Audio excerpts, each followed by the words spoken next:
السلام علیکم ورحمۃ اللہ وبرکاتہ۔ انشاءاللہ آج ہم سورۃ الملک کی آیت نمبر 21 دیکھیں گے۔ اللہ تعالیٰ فرماتے ہیں اعوذ باللہ من الشیطان الرجیم بسم اللہ الرحمن الرحیم امن هذا الذی یرزقکم ان امسک رزقہ بل لجوا فی عتو ونفور امن هذا الذی، یہ بالکل وہی الفاظ ہیں جو ہم نے پچھلی آیت میں پڑھے تھے۔ امن، میم کے اوپر غنہ کریں گے، امن هذا الذی، نون اظہار ہوگا، اخفا نہیں ہوگا، هذا الذی، یہ هذا الذی نہیں ہے، هذا الذی یرزقکم، قاف کا خیال رکھیں گے۔ دیکھیں یہاں پہ اب قاف ایک ساتھ اور کاف ایک ساتھ آ گیا۔ قاف یرزقکم، تھوڑا پریکٹس کریں گے اس کو تو آسانی سے پڑھا جائے گا۔ یرزقکم،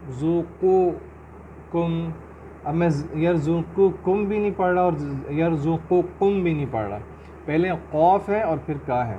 یرزقکم ان امسک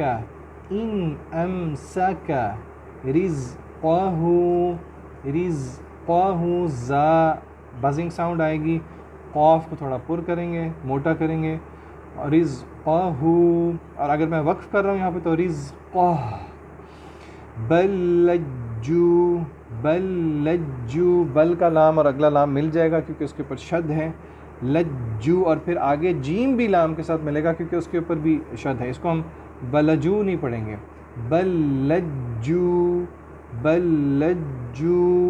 فی عتو، اور پھر ویوں ہم کیوں کر رہے ہیں؟ کیونکہ اس کے اوپر شد ہے، اور پھر اس کو ونفور کے واو کے ساتھ بھی ہم ملا رہے ہیں، عتو، اور آواز کو تھوڑا یہاں پہ روکیں گے، ونفور، ونفور نہیں ہے، دھیان رکھیں، ونفور امن هذا الذی یرزقکم ان امسک رزقہ بل لجوا فی عتو ونفور امن هذا الذی یرزقکم ان امسک رزقہ بل لجوا فی عتو ونفور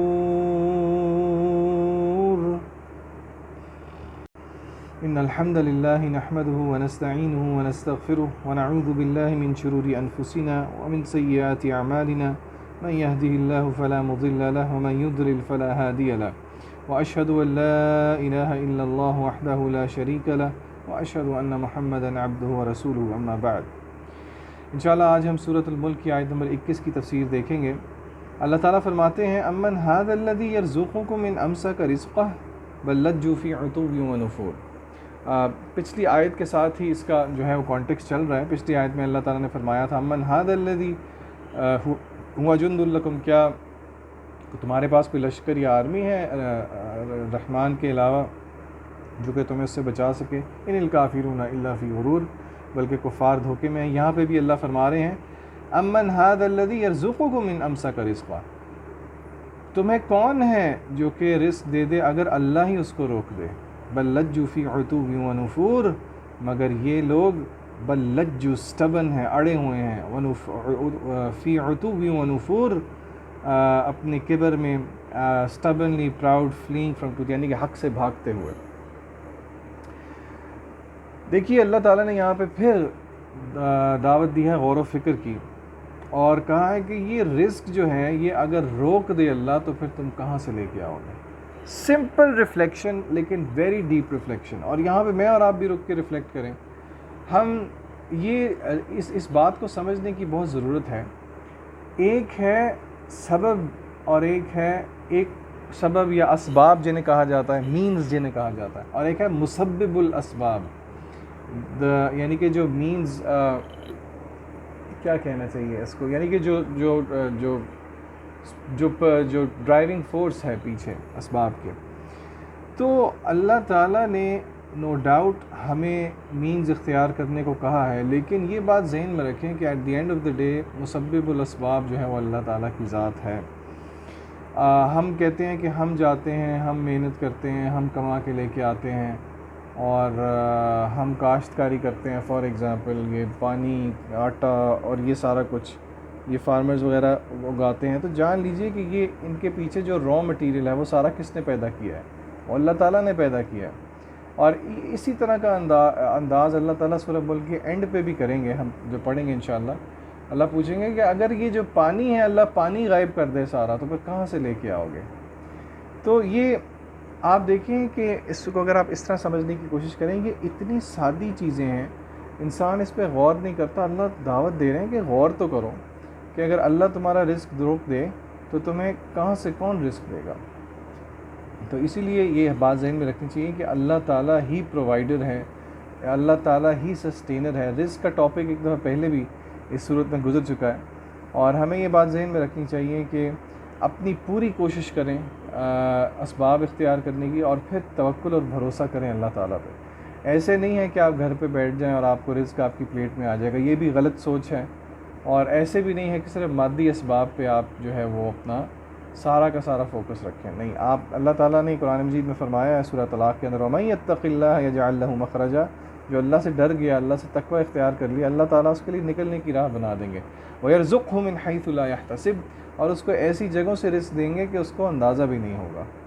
تو اسی لیے یہ بات ہمیں ہمیشہ ذہن میں رکھنی چاہیے، رزق اتنا ہی ملے گا جتنا اللہ نے مقدر کر دیا ہے، اس سے پہلے موت نہیں آئے گی. اور اس بات پہ سوچیں، جو اللہ نے دعوت غور و فکر کی دعوت دی ہے کہ اگر اللہ ہمارا رزق روک دیں تو کون ہے جو کہ رزق لے کے آئے گا؟ کوئی بھی نہیں ہے مگر اللہ رازق ہے. اسی لیے یہ بات ہر وقت ذہن میں اس کو دہراتے رہا کریں. میں اور آپ کے رزق جو ہے وہ اللہ تعالیٰ کی طرف سے ہے، اور اس پہ جو لازم و ملزوم نتیجہ نکلتا ہے وہ یہ ہے کہ اللہ کا شکر کیا جائے. اور جان لیجئے رزق صرف پیسے کو نہیں کہتے، آپ کا وقت، آپ کی اولاد، آپ کے اچھے دوست، یہ سب آپ کا رزق ہیں. یہ اللہ کی نعمتیں ہیں، اور اللہ کی نعمتوں کو قید کیسے کیا جاتا ہے؟ اللہ کا شکر کر کے. علماء فرماتے ہیں کہ اللہ کی نعمتوں کو قید کرو اللہ کا شکر کر کے. تو اللہ سے ہم دعا کرتے ہیں کہ اللہ تعالیٰ ہمیں جو اللہ رزق دیتا ہے اس کی قدر کرنے کی توفیق عطا فرمائے، اور اللہ تعالیٰ جو ہے ہم سب کو سیدھا راستہ دکھائے اور ہدایت دے، اور سورہ ملک سے محبت کرنے کی توفیق عطا فرمائے، روز رات کو اس کی تلاوت کرنے کی توفیق عطا فرمائے. سب سے پہلے مجھے اور پھر آپ سب کو. وآخر دعوانا ان الحمد للہ رب العالمین.